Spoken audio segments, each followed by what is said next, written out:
Now, Revystar fungicide contains two active ingredients. One is a DMI, a group 3, and the other is an SDHI mode of action. That's a group 7. So from the point of view of resistance management and coverage of the various disease pathogens, this is an excellent product. Now, it's important to note that we are very much a protectant product like the other competitor products on the marketplace. So it's important to get these products onto our crops before the disease really takes off and protect those crops to maximise yield potential. And what we've seen from our trials with Revystar is really exceptional levels of control of diseases and protection of those crops. Here in front of me I've got a selection of different cereal crops, and that's really to represent the fact that this is going to be a very flexible product with high levels of disease control in wheat, barley and oats. And here in the barley we've got diseases such as powdery mildew. We've also got some scald in this barley. In the wheat we've got stripe rust. In the oats here we've got red leather leaf, and that's just a nice, I guess, cross-section or example of those kinds of diseases that this product will control. And that gives great flexibility to users to have one product that fits many different crops.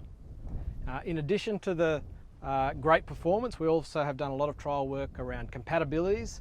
So very compatible with fungicides, insecticides and herbicides, and also some micronutrient work. In addition to the cereals, we also have registration in the key driver diseases of canola. So you can see here I've got a canola crop. Now we're well past application timing for this canola crop. You know, the flowering has just about finished. So for sclerotinia particularly, you want to be applications made in early flowering, so around 20% flower. And this crop has just about finished flowering, as I said.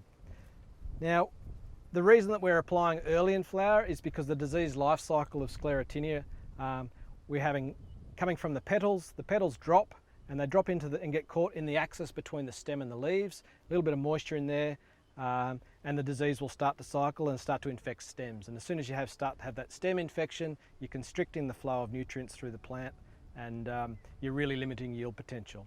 So from a canola point of view, early in the crop, when you might be at 4 to 6 leaf stage, that's a great timing for blackleg. And then later in the crop, when we're at early flowering, that's the sclerotinia timing for this product. We'll also have seen excellent crop safety. So in trials, we have seen some competitor products give us a little bit of crop effects, but we've been very, very happy with the performance and the crop safety of Revystar.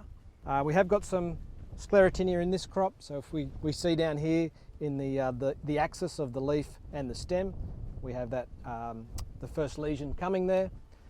So this is a great example of that disease life cycle. This is also registered for blackleg control. Now blackleg we would apply in the 4 to 6 leaf growth stage, and really excellent efficacy against blackleg.